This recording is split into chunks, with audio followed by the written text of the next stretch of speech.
야곱의 집이여 이를 들을지어다. 너희는 이스라엘의 이름으로 일컬음을 받으며 유다의 허리에서 나왔으며 여호와의 이름으로 맹세하며 이스라엘의 하나님을 기념하면서도 진실이 없고 공의가 없도다. 그들은 거룩한 성 출신이라고 스스로 부르며 이스라엘의 하나님을 의지한다 하며 그의 이름이 만군의 여호와라고 하나 내가 예로부터 처음 일들을 알게 하였고 내 입에서 그것들이 나갔으며 또 내가 그것들을 듣게 하였고 내가 호련히 행하여 그 일들이 이루어졌느니라. 내가 알거니와 너는 완고하며 내 목은 쇠의 힘줄이요 내 이마는 노시라. 그러므로 내가 이 일을 예로부터 내게 알게 하였고 일이 이루어지기 전에 그것을 내게 듣게 하였느니라. 그것을 내가 듣게 하여 내가 이것을 내 신이 행한 바요 내가 새긴 신상과 부어 만든 신상이 명령한 바라 말하지 못하게 하였느니라. 내가 들었으니 이 모든 것을 보라. 너희가 선전하지 아니하겠느냐. 이제부터 내가 새 일 곧 내가 알지 못하던 은비한 일을 내게 듣게 하노니 이 일들은 지금 창조된 것이요 옛 것이 아니라 오늘 이전에는 내가 듣지 못하였으니 이는 내가 말하기를 내가 이미 알았노라 하지 못하게 하려 함이라. 내가 과연 듣지도 못하였고 알지도 못하였으며 내 귀가 옛적부터 열리지 못하였나니 이는 내가 정령 배신하여 모태에서부터 내가 배역한 자라 불린 줄을 내가 알았음이라. 내 이름을 위하여 내가 노하기를 더디할 것이며 내 영광을 위하여 내가 참고 너를 멸절하지 아니하리라. 보라 내가 너를 연단하였으나 은처럼 하지 아니하고 너를 고난의 풀무불에서 택하였노라. 나는 나를 위하며 나를 위하여 이룰 것이라. 어찌 내 이름을 욕되게 하리요 내 영광을 다른 자에게 주지 아니하리라. 아멘. 오늘 설교의 제목은 내 이름을 위하여라는 제목입니다. 여러분, 사람이 자기를 안다는 것이 참으로 중요한 것 같아요. 세상의 많은 문제들을 가만히 우리가 생각해 보면 사람이 자기를 제대로 알지 못해서 자기를 잘못 알아서 발생한 문제들이라 해도 과언이 아닙니다. 자기가 잘못하고 있으면서도 때로는 잘하고 있다고 생각하고 자기가 불의하면서도 의롭다고 착각하는 그 사람들로 인해서 어쩌면 우리가 사는 세상은 더욱 고통스러운 것이 되는 것 같습니다. 오늘 본문에 이스라엘 백성들도 예외가 아니었어요. 이들은 예루살렘이 망하고 지금 바벨론의 포로로 끌려간 사람들입니다. 이들 역시 오늘 말씀을 보면 자신들에 대해서 큰 착각을 하고 있어요. 그래서 하나님께서 선지자를 통해서 이들의 착각이 얼마나 심한 것인지 그들의 참 모습이 어떤 것인지를 말씀해 주십니다. 그래서 오늘은 이스라엘 바벨론의 포로로 사로잡혀간 이들이 어떤 것들을 착각하고 있으며 그것이 우리에게 주는 교훈은 무엇인지 한번 살펴보고자 합니다. 첫 번째, 이들은 자신을 야곱의 후손으로 생각했습니다. 오늘 1절에 보니까 야곱의 집이여 이스라엘의 이름으로 일컬음을 받으며 그랬죠. 이 사람들은 자기가 야곱의 후손이라고 생각했습니다. 맞습니다. 맞기는 맞아요. 왜냐하면 야곱의 12아들을 통해서 이스라엘 12지파가 나왔잖아요. 그러니까 야곱의 후손은 맞습니다. 그러나 여기서 강조하는 것은 이스라엘의 이름이에요. 이스라엘이라고 하는 이름은요, 여러분 어떻게 얻게 된 거예요? 야곱이 야복나루에서 하나님과 씨름해서 얻은 이름이에요. 야곱이 한때 생각했어요. 내 힘과 내 지혜와 내 능력으로 이 세상을 살아가련다. 그래서 20년 동안 부지런히 수고하고 땀 흘리며 살았잖아요. 그 결과가 뭐예요? 처자식이 아주 많아졌어요. 처자식도 많아지고 자식도 많아지고 부인도 많아지고 우리의 가축도 소떼와 양떼도 아주 많아졌습니다. 많은 재산도 모았어요. 정말 땀 흘리고 수고해서 그런 것들을 다 모은 거예요. 그래 이제 성공했으니까 이제 고향으로, 부모님이 계시는 고향으로 돌아가야지 하고 고향으로 돌아가는데 그때 그만 소식이 들려오는 거예요. 그 모은 재산과 처자식을 데리고 고향으로 딱 가는데 형 에서가 군대를 끌고 야곱을 만나러 온다는 소식을 들었습니다. 잘못했다가는 지금까지 모은 그 모든 재산, 처자식도 다 잃고 한순간에 자기 목숨도 잃을 수 있는 그런 순간이었어요. 그래서 형 에서를 만나기 전날 밤 야곱이 야복 나루에서 그때서야 한 가지 사실을 깨닫습니다. 그게 뭐냐? 축복이라고 하는 것은 사람의 힘과 노력, 사람의 수고와 땀으로 얻는 것이 아니라 하나님이 주셔야 한다는 것을 깨달은 거예요. 그래서 야복 나루에서 하나님과 씨름하면서 야곱이 뭐라고 합니까? 내게 축복하소서. 그러지 아니하면 내가 당신을 보내지 못하겠나이다. 나를 축복하소서 하고 하나님과 씨름하잖아요. 얼마나 치열하게 하나님과 씨름했냐면 여기 환도뼈가 탈골되었다고 성경이 기록하고 있습니다. 하나님만 붙들고 하나님 당신이 나를 축복하셔야 내가 축복받을 수 있습니다. 내가 내 힘으로 내 수고로 내 땀으로 얻은 것 다 부질없습니다. 하나님이 나의 축복입니다. 하나님 나를 축복하여 주세요 하고 하나님 붙들고 씨름해서 하나님께서 그 야곱의 그 간절한 기도에 응답해 주셔서 그때 야곱에게 주신 이름이 뭡니까? 이스라엘이에요. 이스라엘이라고 하는 이 이름 속에는 우리 인생이 오직 하나님을 통해서만 복받고 하나님을 통해서만이 은혜받고 오직 하나님만이 우리의 구원이 되신다고 하는 신앙의 고백이 담겨있는 이름이에요. 그런데 지금 이스라엘, 이 바벨론의 포로로 끌려가 있는 유다 백성들은 어떻습니까? 하나님께서 복 주셔야 복된 삶을 살 수 있다고 믿고 하나님의 사람으로 살아가기 위해서 씨름하고 있습니까? 그들이 오직 하나님의 은혜가 필요하다고 하나님 붙들고 살아가고 있습니까? 아니잖아요. 전혀 반대로 살고 있습니다. 하나님께 은혜 받고 하나님께 축복받고 하나님께 구원받기 위해서 하나님을 의지하고 믿음의 삶을 살기 위해서 말씀대로 살기 위해서 씨름하기는커녕 뭐 했어요? 가나안 우상들에게 절하고 화려하고 찬란한 이 바벨론 문화에 눈이 헷가닥 뒤집어져 가지고 하나님 모르는 삶을, 하나님 없는 부패하고 타락한 삶을 살고 있지 않습니까? 야곱의 후손답게 이스라엘이라는 그 이름에 걸맞는 삶을 살지 못하고 있어요. 어디로 봐서 그들이 야곱의 후손입니까? 어디로 봐서 그들이 이스라엘 백성입니까? 그럴 수가 없는 거죠. 네 자신을 알라 그거예요. 두 번째는 유다의 근원에서 나왔다고 그랬어요. 여러분, 유다의 근원에서 나왔다는 말은 유다의 후손이란 뜻이죠. 여러분, 유다의 후손 가운데 누가 있습니까? 유명한 사람, 왕 중의 왕, 다윗이 있잖아요. 유다의 후손 가운데 다윗 왕이 있고 또 유다의 후손 가운데 우리 주 예수 그리스도가 있습니다. 유다 지파는, 그러니까 유다 지파는 이스라엘 가운데서도 아주 구별된 사람을 뜻해요. 표면적 유대인이 아니라 바울의 표현대로 하자면 이면적인 유대인, 혈통을 따른 이스라엘이 아니라 믿음을 따른 이스라엘, 이 믿음의 사람을 뜻합니다. 참 이스라엘이란 뜻이죠. 그런데 지금 이스라엘은 믿음은 다 잃어버리고 거룩하고 구별된 생활과는 거리가 정말 먼 우상이나 숭배하고 온갖 이방 민족의 부패와 타락에 젖어서 하나님 잊어버리고 사는 이 사람들을 어떻게 참 이스라엘이라고 부를 수 있어요? 어떻게 유다의 후손이라고 부를 수 있습니까? 어떻게 다윗과 예수님과 같은 수준에 이렇게 올려놓을 수 있냐는 말이에요. 예를 들면 마음에 할례 받지 못하고 겉으로만 종교 생활하는 사람을 하나님의 백성이라 하나님의 자녀라고 부를 수 있겠습니까? 여러분, 그런 사람들이 하나님의 자녀가 누리는 그런 혜택을 누릴 수 있습니까?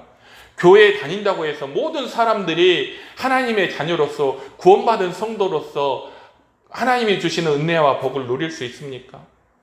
마음에 할례 받지 못했는데요. 성령으로 거듭나지 못했는데, 진실되게 하나님을 섬기지 못하고 그냥 겉으로만 그렇게 종교생활 하는데 그 사람에게 하나님의 백성이 누릴 수 있는 은혜와 복이 있겠습니까? 그럴 수는 없는 거 아니겠어요? 세 번째는 거룩한 성 백성이라고 자신들을 그렇게 불렀어요. 여러분, 거룩한 성은 무슨 성을 의미하겠습니까? 예루살렘 성이지요. 예루살렘을 거룩한 성이라고 부르는 것은, 여러분, 예루살렘에 하나님의 성전이 있고 그 하나님의 성전에 언약궤가 있고 그 언약궤 위에는 시은좌가 있고 그 위에서 하나님께서 말씀을 통해서 이스라엘 백성을 다스리기 때문에 예루살렘을 거룩한 성이라고 부르는 거예요. 이사야 2장 3절에 많은 백성이 가며 이르기를 오라 우리가 여호와의 산에 오르며 야곱의 하나님의 전에 이르자 그가 그 도로 우리에게 가르치실 것이라 우리가 그 길로 행하리라 하리니 이는 율법이 시온에서부터 나올 것이요 여호와의 말씀이 예루살렘으로부터 나올 것임이니라. 여러분, 예루살렘이 거룩한 성인 것은 하나님께서 그곳에서 그 하나님의 성전에서 말씀을 통하여 자기 백성들을 거룩한 백성으로 다스리기 때문에 거룩한 성이라고 부르는 거예요. 거룩한 성에 거룩한 백성이 되려면 그래서 성령으로 거듭나고 말씀을 통해서 깨끗해져야 되는 거예요. 에베소서 5장 26절에 이는 곧 물로 씻어 말씀으로 깨끗하게 하사 거룩하게 하시고, 여러분, 하나님의 말씀대로 살고 하나님의 그 통치에 하나님의 그 말씀에 순종해야 거룩한 성의 거룩한 백성이 되는 거예요. 성령으로 거듭나야 거룩한 성의 거룩한 백성이 되는 것입니다. 우리 마음에 할례를 받아야 실제적으로 우리 마음의 변화가 일어나야 우리 마음이 예수님 안에서, 아니 성령을 통해서 새로워져야 거룩한 성의 거룩한 백성이 되는 것입니다. 그런데 우리가 다음 구절에서도 보면 알겠지만 지금 바벨론에 끌려간 이 이스라엘 백성들은 하나님의 말씀에 귀를 딱 닫고 있어요. 그래서 하나님의 말씀도 듣지 못하고 하나님의 뜻도 깨닫지 못하고 심지어 이미 알고 있는 하나님의 말씀에도 순종하지 않잖아요. 그들이 모르겠어요. 우상을 섬기지 말라고 하는 하나님의 말씀 10계명 1, 2계명인데 가장 중요한 말씀인데 그걸 모르겠어요. 다 아는데도 불구하고 아는 말씀조차도 불순종하고 우상을 섬기고 있죠. 자기 마음에 원하는 대로 자기 마음대로 살고 하나님의 통치를 받지 않는데, 하나님의 말씀에 순종하지 않는데 여러분 어떻게 거룩한 성, 거룩한 백성이라 할 수 있습니까? 심지어 에스겔 선지자에 의하면 이들은 예루살렘이 망하기 전에 예루살렘 성전에 이미 수없이 많은 우상들을 가져다가 그 안에다 두고 성전 안에다 두고 거기서 우상을 숭배했어요. 그러니 어떻게 이들을 향해서 거룩한 성, 거룩한 백성이라고 부를 수 있겠습니까? 여러분, 마찬가지예요. 우리도 마찬가지입니다. 우리가 교회 안에서 그리스도인으로서 예수 그리스도의 몸된 하나님의 자녀로서 살아가면서 하나님 말씀에 귀닫고 살고 하나님 말씀 아는 것도 순종하지 않고 성령의 감동 감화가 있을 때에도 무시하고 내 마음대로 내 뜻대로 그렇게 사는 사람을 어떻게 거룩한 교회, 거룩한 성도라고 부를 수 있겠습니까? 어떻게 그 사람을 가리켜서 하나님의 자녀요 예수 그리스도의 몸이라고 부를 수 있냐는 거죠. 없습니다. 여전히 하나님을 믿는다고 하면서도 마음에 온갖 우상단지를 다 마음 구석구석에다가 여기저기에다가 우상단지를 쟁여놓고, 그리스도인들이 예수님만 믿는 게 아니더라고요. 이렇게 가끔 만나다 보면 마음에 우상도 있어요. 다. 이스라엘 백성들이 망한 건요 하나님을 안 섬겨서가 아니에요. 하나님도 섬기지만 한쪽으로는 우상들을 섬겼기 때문에 그거는 하나님 섬기는 게 아니에요. 여러분, 우리가 믿음으로 하나님을 섬기라는 것은 오직 하나님 한 분만 섬기는 거예요. 다른 어떤 우상도 다른 어떤 것도 우리가 섬기지 않고 오직 하나님을 섬길 때 하나님을 섬긴다고 하는 거예요. 교회 다니고 예수를 믿어도 마음속에 온갖 우상단지를 거기다 쟁여놓고 어려운 일이 있으면 그것 의지하고 힘든 일이 있으면 그것으로부터 위로받으려고 하는 것이 그게 하나님을 안 믿는 거예요. 그게 바로 우상을 섬기는 것이죠. 성령의 전인 자기 육체에다가 여러분 우상을 모시고 있는 것은 과거 예루살렘 성전에 그 백성들이 우상을 밤무스의 우상이나 여러 가지 우상을 거기다 몰래 가져다 놓고 거기서 제사했던 것과 똑같은 거예요. 어떻게 그런 사람을 거룩한 백성이라 부를 수 있겠습니까? 안 되는 거죠. 네 번째로 그 이름이 만군의 여호와이신 이스라엘의 하나님을 의지한다 그랬어요. 이들이 말로는 자기들이 만군의 여호와 하나님, 이스라엘의 하나님을 의지한다고 말은 그렇게 합니다. 근데 말만 그렇게 해요. 말만. 헛된 말인 거죠. 속이 비어있는 말이에요. 오늘날 교회에도 하나님을 의지한다고 이렇게 말은 그렇게 하는데요. 전혀 하나님을 의지하지 않는 그리스도인들이 정말 많아요. 만군의 여호와 이스라엘의 하나님을 의지한다고 하지만 그 하나님을 잊어버린 지가 너무나 오래인 거예요. 그래서 하나님께서는 이 백성이 입으로는 나를 가까이 하며 입술로는 나를 존경하나 그 마음은 내게서 멀리 떠났도다 이렇게 말씀하셨어요. 그렇기 때문에 이들이 하나님 앞에 얼마나 맹세를 많이 했겠어요. 여러분 종교적인 열심이 있는 사람, 겉으로 열심히 있는 사람은 맹세도 많이 합니다. 진짜 하나님 두려워하는 사람은 함부로 맹세 못해요. 그 하나님 두려워함이 없으니까 진실로 하나님을 믿고 의지하는 그런 마음, 하나님 두려워할 줄 경외하는 마음이 없으니까요. 입으로는 엄청나게 많은 맹세를 바란 거예요. 맹세한다는 말은 또 예배한다는 말도 되거든요. 겉으로는 정말 예배를 많이 드리는 거예요. 물질도 많이 갖다 바치고 재물도 많이 갖다 바치고 예배에 열심을 낸 거예요. 입으로는 세상 누구보다 하나님을 잘 믿지만 실제 그 사는 것이나 행실이나 그 마음의 중심을 보면 하나님과는 전혀 거리가 먼 사람들이었어요. 그래서 성경은 이런 사람들을 가리켜서 뭐라고 합니까? 경건의 모양은 있는데 경건의 능력은 없는 사람이에요. 경건의 모양은 굉장히 화려합니다. 대단하죠. 그런데 실제로는 그 안에 경건의 능력이 없습니다. 이처럼 이들이 자기 자신을 생각하는 것과 하나님께서 이들을 평가하는 것이 완전히 정반대예요.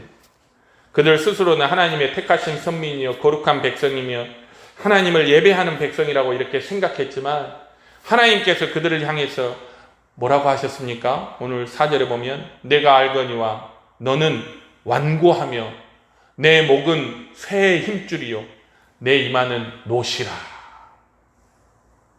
자기를 평가하고 하나님 평가가 너무 달라요. 제가 예전에도 그런 말씀했죠. 어느 목사님이 너무 신령한 목사님이었어요. 지하에다 개척을 해서 너무 많은 정말 하나님께서 부응해 주셔서 큰 교회를 건축하고 그러니까 이제 마음도 되게 뿌듯하게 높아진 거죠. 교만해진 거죠. 어느 날 새벽에 하나님 앞에 기도하면서 하나님 내가 하나님 앞에 어떤 사람입니까? 하고 이렇게 기도했더니 하나님께서 옛날 그 똥 푸는 똥집에 막가지를 이렇게 보여주다는 막대기를 보여주다는 똥집 막대기라고 하죠. 막가지라고 하죠. 그게 뭐냐면 이렇게 옛날 푸세식에 이렇게 변이 쌓이잖아요. 그럼 그거 풀려면 어떻게 해야 돼요? 막대기를 한번 휘저어야 한번 휘저어야 푸잖아요. 그 막대기에 뭐가 덕지 붙어 있어요? 오물이.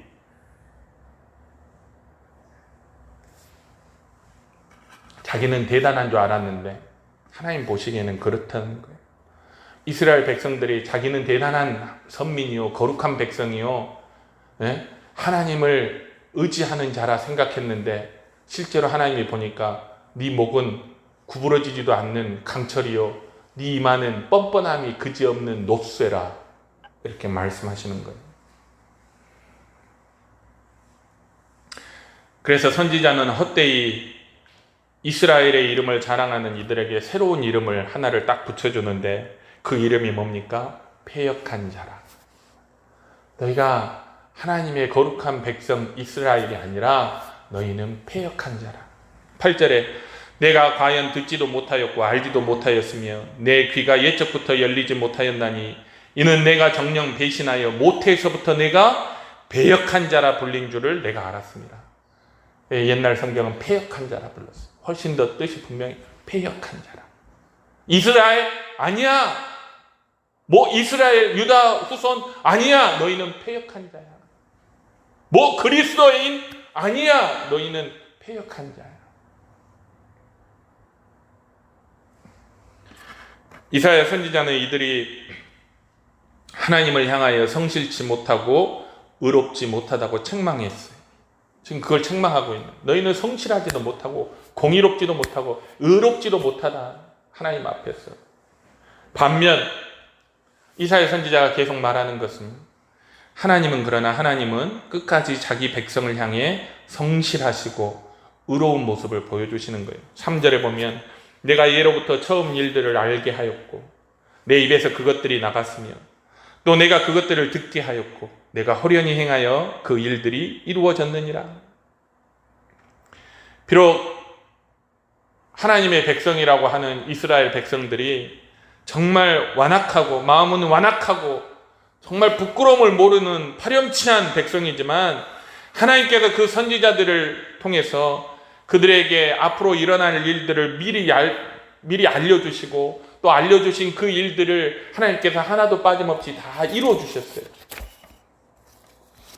그 말이 무슨 뜻이냐면 하나님께서 자기 백성을 구원하시고 돌보는 일에 하나님은 항상 성실하셨어요. 백성을 위하셨어요. 하나님께서 맺으신 그 언약에 성실하셨고 자기 백성을 다루시는 모든 일들이 하나님은 의로웠습니다. 그럼에도 그들은 하나님을 믿지 않고 오히려 우상에게 마음을 홀라당 다 빼앗기고 우상을 숭배하고 하나님을 향해서는 귀를 닫고 마음을 닫고 있는 거예요.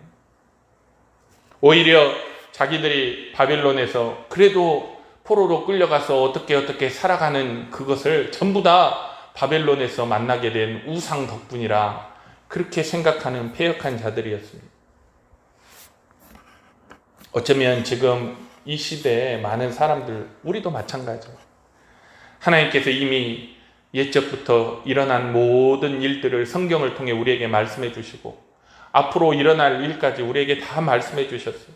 예수 그리스도를 보내서 죄인들을 구원하실 것이고 그 예수를 믿지 않고 끝까지 고집부리는 자를 마지막 날에 심판하실 것에 대한 말씀까지 우리가 구원받고 은혜 받기 위한 모든 것을 하나님께서 다 말씀해 주셨습니다.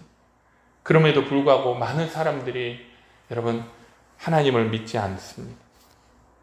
대신 온갖 우상은 다 섬겨요. 미신도 섬기고 거짓에 사로잡혀서 거짓에 붙들려서 살아가는 사람들이 정말 너무나 많습니다.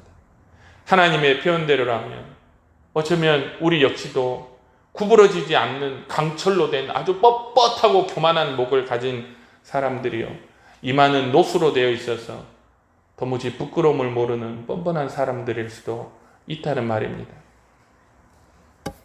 그런 백성들임에도 불구하고 하나님께서 새 일을 행하시겠다는 새 일을.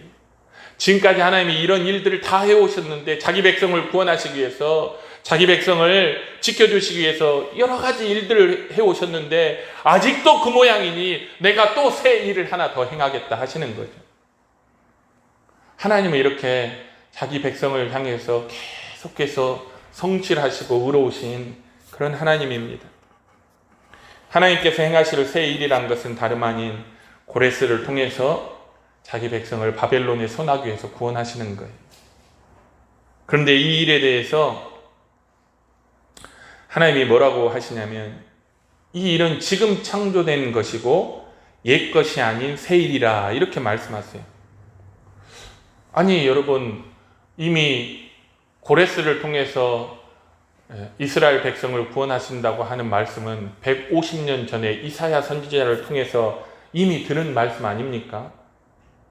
지금 이 말씀은 150년 후에 바벨론에 사로잡혀간 그 유다 백성들을 향해서 하시는 말씀이에요. 따져보면 하나님께서 지금 새로 창조하실 일이라 하고 예적 일이 아닌 새 일이라고 하는 일이 이미 150년 전에 이사야 선지자를 통해서 선포된 말씀입니다. 하나님께서는 바벨론의 포로로 잡혀가기 전 150년 전에 이사야 선지자를 통해서 고레스라 이름하는 그 왕을 통해서 자기 백성을 구원하실 것을 이미 말씀하셨어요. 그럼에도 불구하고 이 일을 지금 새 일이라 지금 창조된 것이라고 말씀하는 이유는 무엇일까요? 그 이유는 이 백성이 패역해서 하나님의 말씀, 선지자를 통해서 하신 그 하나님의 말씀에 이때까지 귀를 안 기울인 거예요. 하나님의 말씀에 관심이 없는 거예요. 예루살렘에 살 때부터 선지자를 통해서 하나님께서 앞으로 일어날 일들이 이 일이고 내가 그러한 일들 가운데 그러한 고난 가운데 내가 고레스라는 사람을 통해서 너희를 구원하리라 하는 하나님의 말씀에 관심이 없는 거예요. 관심이 없으니까 들어도 한쪽 귀로 듣고 한쪽 귀로 쑥 나가버려요. 가끔 제가 어떤 일에 몰두해 있을 때 우리 아이들이 와갖고 아빠 이런 얘기를 하잖아요. 그리고 나서 고개 돌리면 뭐 말했는지 기억도 안 나요. 똑같은 거예요. 하나님의 말씀을 관심도 없고 듣지도 않는 거예요. 그래서 이 백성을 향해서 하나님께서 귀가 닫힌 자라고 얘기하잖아요. 하나님의 말씀을 전하는 선지자를 오히려 잡아서 죽이고 구덩이에 던지고 감옥에 가두기도 해요. 전혀 하나님의 말씀을 듣지 않은 거예요. 그러니 하나님께서 구원하시겠다고 하는 고레스를 통해서 구원하시겠다고 하는 그 말씀이 지금 바벨론의 포로로 사로잡혀간 그들에게는 전혀 새로운 말씀, 한 번도 듣지 못한 말씀, 전혀 알지 못한 일이 되는 것입니다. 실상을 따져보면 하나님께서 이렇게까지 말씀하셨는데도요, 고레스가 바벨론을 멸망시키고 고레스가 이스라엘 백성들을 고향 땅 예루살렘에 돌아갈 수 있도록 명령을 내리잖아요. 그때 바벨론 포로 가운데 예루살렘 땅, 자기 고향 땅에 돌아간 사람은 아주 소수예요. 이 하나님의 말씀도 믿지 않는 거예요. 그래서 바벨론 여기가 좋사오니 하면서 바벨론에 남아서 계속 우상 숭배하다가 수많은 사람들이 그대로 멸망했습니다. 여러분, 이런 배역한 자들이 어디 있겠습니까? 그래도 하나님께서 이들을 버리지 아니하시고 이들에게 구원의 손길을 내미시는데 그 이유가 오늘 9절부터 11절까지 이렇게 기록되어 있습니다. 9절에 보면 내 이름을 위하여 내가 노하기를 더디할 것이며 내 영광을 위하여 내가 참고 너를 멸절하지 아니하리라. 여러분, 하나님께서 우리를 창세 전에 택하시고 구원하시기로 작정하실 때 그 구원의 근거를 우리의 선함이나 우리의 의로움이나 우리의 정직함이나 우리의 믿음과 우리의 신실함에 두지 않았어요. 그랬으면 우리는 한 사람도 구원받지 못하고 다 죽었을 거예요. 다 멸망했을 거예요. 그래서 하나님은 구원의 근거를, 우리를 구원하시는 근거를 우리 자신에게 두지 않고 하나님 자신에게 두었습니다. 우리를 구원하시려는 하나님의 뜻, 하나님의 기뻐하신 그 자신의 뜻에 구원의 근거를 두셨어요. 그래서 인간이 그토록 패역하고 불의하고 타락하였음에도 불구하고 하나님의 구원의 역사가 2024년인 지금까지도 계속해서 이루어지고 있는 거예요. 그 사실을 내 이름을 위하여 내가 노하기를 더디할 것이며 내 영광을 위하여 내가 참고 너희를 멸절하지 아니하리라, 이렇게 표현한 것입니다. 여러분, 그렇다고 해서 이렇게 패역한 자들을 하나님께서 무조건 구원해 주시는 것은 아니에요. 이스라엘 사람이란 이유로, 유다 민족이란 이유로, 거룩한 성 예루살렘의 거주민이라는 이유로 그냥 무조건 구원해 주시나요? 그럴 리가 없습니다. 여러분, 우리가 교인이라고 그리스도인이라고 사람들이 우리를 부른다고 해서 하나님께서 무조건 구원해 주십니까? 그럴 리가 없습니다. 오늘 10절에 보니까 보라, 내가 너를 연단하였으나 은처럼 하지 아니하고 너를 고난의 풀무불에서 택하였노라. 하나님께서 그냥 구원해 주시는 게 아니라 자기 백성을 연단하셔서 그 가운데 버릴 건 버리고 그 가운데 구원할 건 구원하는 거예요. 연단하시되 은처럼 연단하시지는 않는다는 말은, 여러분, 은을 연단하려면요 불순물을 다 제거해야 돼요. 불순물을 다 제거해야 되는데 그렇게 다 제거해버리면 우리 가운데 살아남을 사람이 아무도 없는 거예요. 그래서 하나님께서는 은을 연단하는 것과 같이 하지 아니하고 대신 우리를 고난의 풀무불에 우리를 연단하신다고 하는 거예요. 고난 중에 우리가 자신의 잘못을 깨닫고 회개하며, 고난 중에 하나님 잘못했습니다, 나를 구원해 주세요, 고난 중에 우리를 보호해 주시는 그 하나님을 만나고, 고난 가운데 새롭게 믿음을 회복한 사람들, 그들을 하나님께서 예수 그리스도 안에서 구원하시는 거예요. 여러분, 그런데 사람 가운데는요 그런 사람이 있어요. 아무리 고난의 풀무불에 넣어서 연단해도요 절대 회개하지 않는 사람이 있습니다. 연단되지 않는 사람이 있어요. 사람 가운데는 고난을 받아도요 절대로 깨닫지 못하는 사람이 있어요. 시편 49편 20절에 보면 존귀에 처하나 깨닫지 못하는 사람은 멸망하는 짐승 같도다 그랬죠. 말로만 이스라엘, 말로만 유다 백성, 경건의 모양만 있고 경건의 능력은 부인하고 입술로만 하나님을 가까이 하되 하나님을 마음으로는 하나님을 멀리하는 이들 중에, 여러분, 고난의 풀무불에 집어넣어서 연단해도 연단되어지지 않는 사람들, 믿음으로 돌아오지 않는 사람들이 있는 거예요. 네. 그들을 가리켜서 멸망하는 짐승과 같다고 그랬습니다. 아까도 얘기했죠. 소수만 돌아왔다고. 대다수는 바벨론에 그대로 남아서 멸망했습니다.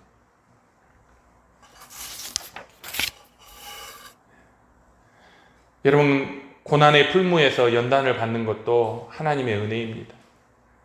여러분, 우리가 고난 가운데 깨닫고 회개하는 것도 하나님의 은혜예요. 우리가 고난을 통해서 하나님의 위로하심과 도우심을 경험하는 것, 그것도 하나님의 은혜예요. 고난을 통해서 우리가 겨우 구원을 받는 것도 그것도 하나님의 은혜입니다. 고난 자체가 문제가 아니에요. 중요한 것은 고난의 결과입니다. 여러분, 어떤 사람은 고난받아도 연단이 안 된다니까요. 연단이 안 되고 그냥 불에 다 타버려요. 어떤 사람은 고난을 통해서 연단받고 하나님 앞에 새로워집니다. 그래서 욥기 23장 10절에 나의 가는 길을 오직 그가 아시나니 그가 나를 단련하신 후에는 내가 정금같이 나오리라 그랬어요. 욥이 고난의 풀무불에서 연단받아서 정금같이 나왔잖아요.